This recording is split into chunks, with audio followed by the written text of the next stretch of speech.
Chapter 1, The Poor Side of Town, Part 2. My grandfather was an alcoholic, so after binge drinking all night, my father says when his dad would get home, everyone would hide because they knew it would be a night of hell.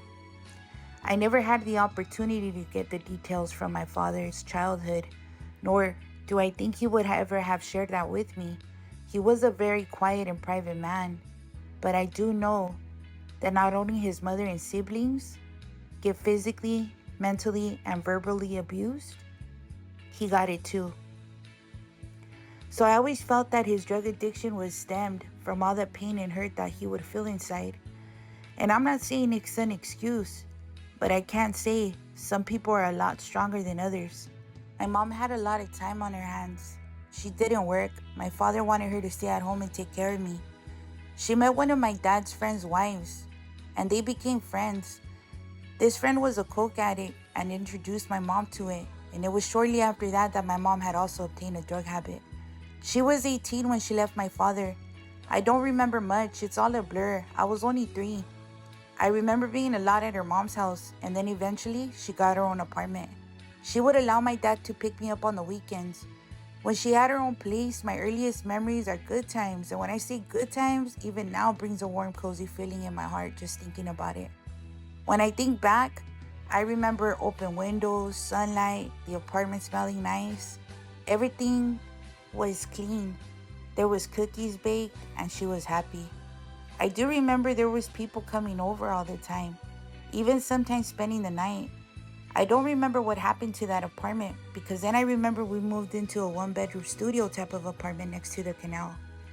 Those days were not easy to go back and reflect on, but it's the earliest exposure of the rough childhood I would have. At the apartment, it was parties, day and night. At this apartment, I would find my mom thrown on the couch sleeping all day. And God forbid I would wake her up and tell her I was hungry because I would get smacked. Beer bottles everywhere, no food in the fridge. And at this time, I'm only about 4 to 5 years old. I remember playing outside and being ready to come in, only to find the door locked. She wouldn't answer for hours, it seemed.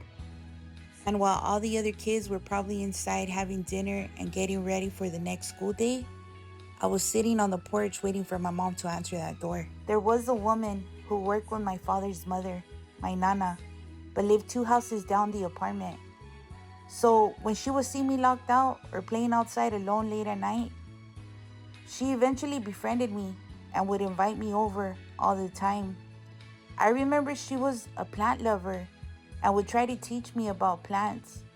I remember her always saying, "If you need a safe place, you can always come here." When she would see my grandma at work, she would tell her what was going on and how bad I was. I had lice in my hair, dirty clothes, and probably very thin. She would tell my grandma, "You need to pick up your granddaughter before something bad happens to her or someone kidnaps her because she's out late at night alone."